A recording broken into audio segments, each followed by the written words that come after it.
Katt Williams. Okay, so let's talk about it. So I didn't watch the roast or whatever that what's his name, that Katt Williams had roasted Kevin Hart. I haven't seen it. Now I have seen like some little bits and pieces on TikTok, but I haven't watched the whole shindig yet or whatever. But I just want to say this, so because I've been seeing a lot of people on TikTok saying that Katt Williams is telling the truth, and he's disclosing information on the industry and the Illuminati and all this stuff. Let me tell y'all something. If you think that Katt Williams is not a part of the industry, and you believe that he is not a part of the club, okay? If you think he not a part of the club, if you think he not a part of the get down with the get down, if you think he ain't a puppet, an industry puppet, then you are deceived and you are delusional. You are delusional. And let me tell you why. Because first of all, listen to me now. Everything is spiritual. And I'm telling you what I know. Now, I may not know all the ins and outs of the industry and all that type of stuff, because of course not, because I'm not a part of it. But I will tell you this. Don't get me wrong. I like Katt Williams as a comedian. I think he is hilarious. Excuse me. I think he's funny. But he's a puppet. You know, I do think that Katt is one of the probably one of the funniest comedians out here. You know, because Kevin Hart, I feel like he overrated. Chris Rock is not funny to me. Never been funny. Tiffany Haddish is not funny to me. Monique used to be funny until they blackballed her. Steve Harvey has never been funny to me. Cedric the Entertainer has never been funny to me. You know, it's just Katt, okay? From a comedic standpoint or perspective, Katt Williams hands down killing everybody in the game right now. Steve Harvey could never. Okay, so as far as being comical, I can't take nothing from Katt, because he got it in the bag, period, hands down. However, if you believe that he's not an industry puppet and that he's not a part of the Illuminati, you crazy. You got to be a fool to believe that this man, you got to be a fool to believe that the higher ups, okay, the big dogs, the Luciferians, the shot callers, the people that can blacklist you and blackball you and end your career, you got to be a fool to believe that they will let him say all the things that he be saying and out they ins and outs and they secrets of they secret societies, and you think he ain't a part of it. That man is a paid puppet. He's a plant. The roast, it was a roast, okay? That was called a humiliation ritual. That's what that was.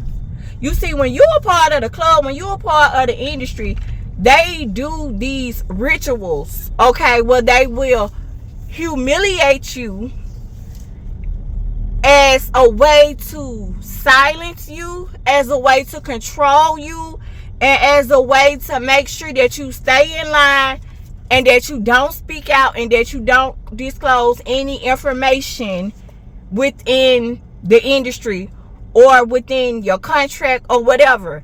So they will do what they call these humiliation rituals to keep you in line, to make sure that you don't step out of line, to make sure that you know your place. It is an allegiance that they pledge to the industry or to the society or to whatever contract that they are in agreement with. Katt Williams is not no exception. I don't care if you think he's funny. I don't care if you think if he your favorite comedian. He is what you call control opposition. Okay, He's a puppet. He's a paid Illuminati puppet. Why on earth do you think that he can live and live to tell about it? Baby, they put it in your face. He's a puppet. Now, one of the things that he said that he was the only person in the industry who have a soul, or one of the few people who have a soul. Listen, he's a bought and paid for puppet. Remember when? Let me tell you how this goes. Let me lace y'all up real quick. Listen, everything is spiritual. Okay, listen, none of this ain't new. First of all, do you remember in the Bible where Lucifer tried to tempt Jesus? Okay, he tried to tempt Yahushua in the desert, in the wilderness. All right, he was in the wilderness somewhere. What, 40 days, 40 nights, no food, no nothing, right? And Satan had tried to tempt him with food and basically tried to get the Messiah to sell his soul, and he was like, if you the son of God, turn these bread into stone. And Jesus, you know what I'm saying, he wasn't going for it because he already knew what Satan was going with it and what that was all about. He like, you bow down and worship me, I give you all this. Sir, I'm the son of the Most High. I don't gotta bow down and worship you, Lucifer, because it's all belongs to me. This is a part of the plan. Like, no man take my life. I lay my life down and I give it. You know what I'm saying? For the sins of humanity. So it was already his. So you see, he that's why he said, get thee behind me, Satan. You see, that's why the Bible says, what shall it profit a man to gain the whole world and to lose his soul or to forfeit his soul? You see, that's why the Bible say that it's easier for a rich man to go through the eye of a needle than it is for him to inherit the kingdom of God. Because see, what you don't understand is when you sell your soul, when you sign that dotted line in blood, you sign that contract, you make a deal with the devil, whatever it is that you got to do. Listen here, you no longer your own. You bought. You, like, it's no getting out of it. So your allegiance is gonna be to Hollywood. Your allegiance gonna be to Satan. Your allegiance is gonna be to the industry. And let me explain something to you. Have y'all not seen the pattern of when these celebrities, they sell out, all right? They get into these contracts, all right? And when they start to realize that the people at the top, your Clive Davises, you know what I'm saying, the shot callers, you know what I'm saying, the CEOs, the people that's over them, the people that's pulling the puppet strings that we don't see, but they running the show, they run Hollywood, they Luciferians, they higher ups, them people that we don't see, them people that ain't on the camera. Listen, when you make a deal with them people, you belong to them. They control you. They tell you what to do, where to go. They putting chips in people, MK Ultra. These people got handlers, okay? You're sold out. You no longer your own. You no longer yourself. You're bought and paid for. That's why the Bible say, what shall it profit a man to gain the whole world if you're going to lose your soul? It's not worth it. So what when they sell out, when they make a deal with the devil, and they make a deal with the devil,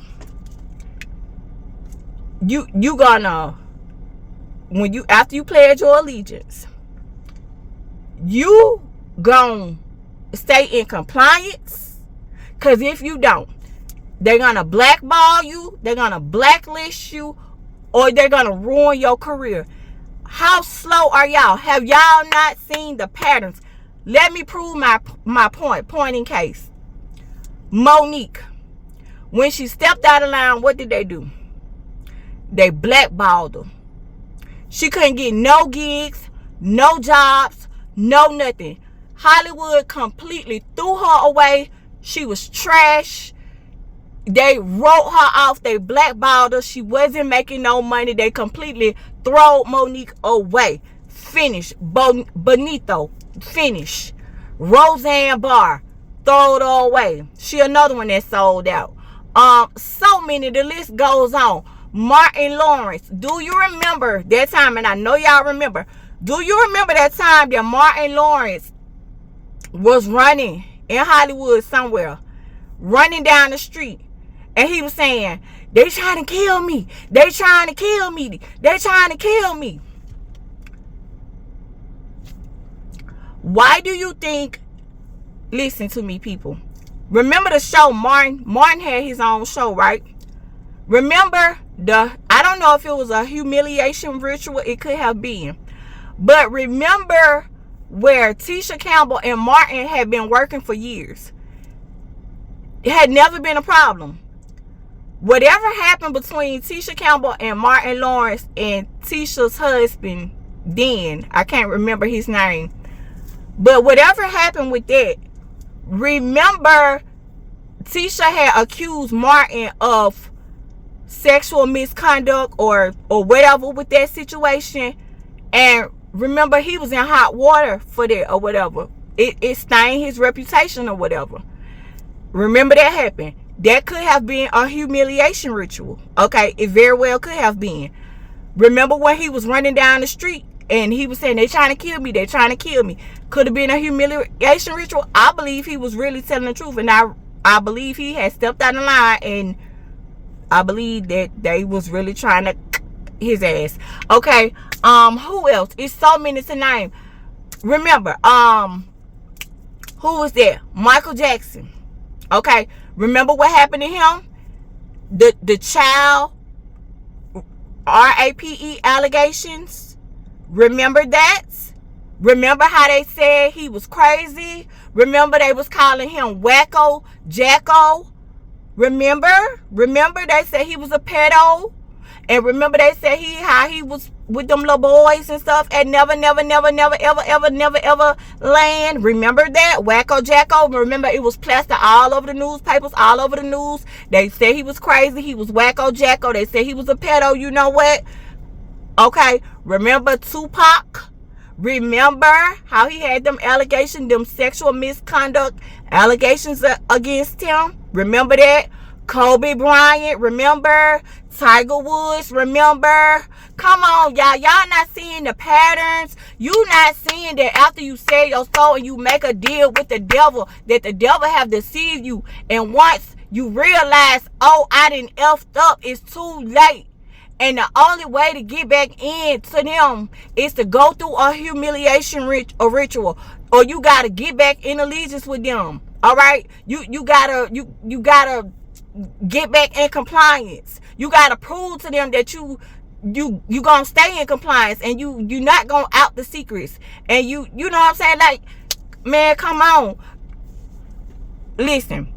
Remember they had thrown Katt Williams away right some years back. Remember Katt was in and out of jail, in and out of jail, in and out of jail, in and out of jail. They ended him. They throw his career away, right? They said he was crazy. They said he was on drugs. They said he was an alcoholic. He was doing all that stuff. They throwed him away. He stepped out of line. He got out of compliance. Started talking too much. Started running his mouth.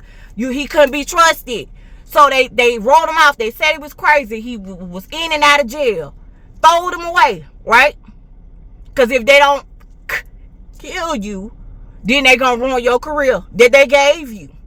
Because see, you made a deal, so you gotta hold up your end of the bargain. That's just how it goes.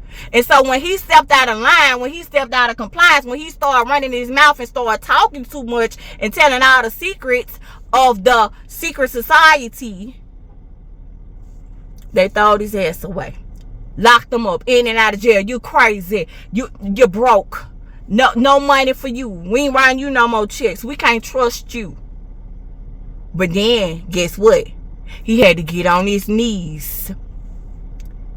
He had to crawl back begging to them. Cause why? Cause he missed that bag. He wanted that moolah. He wanted his name back. So he had to do some things to get back in good with them. And so after he did that, guess what? Okay, you rebranded. Oh, he back. He back popping. He back getting shows. He back getting to the bag. He back on interviews. doing interviews, Shannon Sharp. Okay, he'll know who got all this. Okay, with old girl, with the white girl. Okay, probably a humiliation ritual. You know, they have to do that from time to time with the territory. And so now that he back in compliance, you think they gonna let him play in their face again for the second time and tell all the ins and outs? You would think he would have learned from the first time, right? So now this is a part of the program. People, it's called predictive programming. It's called a humiliation ritual. So these people are actors, they're entertainers, they're paid puppets. So Katt was doing what he did. He roasted Kevin Hart as part of his humiliation ritual, Kevin Hart. And that's what it is. You got to be foolish to think that they would let this little 4'9", 5'1" midget man walk out here and live and tell all the inner workings of the secret societies and the Illuminati and all this stuff, and you think they gonna let him live? Are you kidding me? That man is a paid puppet. He's a plant. He might be funny, and the thing about it is, most comedians, especially when they really funny, like Katt is legitimately funny for real. They tell you the truth in jokes, people. Saturday Night Live, SNL, come on, y'all. They put it in your face. They telling you the truth in jokes. That's what he getting paid for. He's an entertainer. He getting the bag. His allegiance ain't to you. He control opposition. He's a paid puppet. Come on, people. And y'all call me crazy. Everything gets spiritual. For we wrestle not against flesh and blood, but against principalities, powers, rulers of darkness, and spiritual wickedness in high places. Ephesians 6 and 12. Get into it.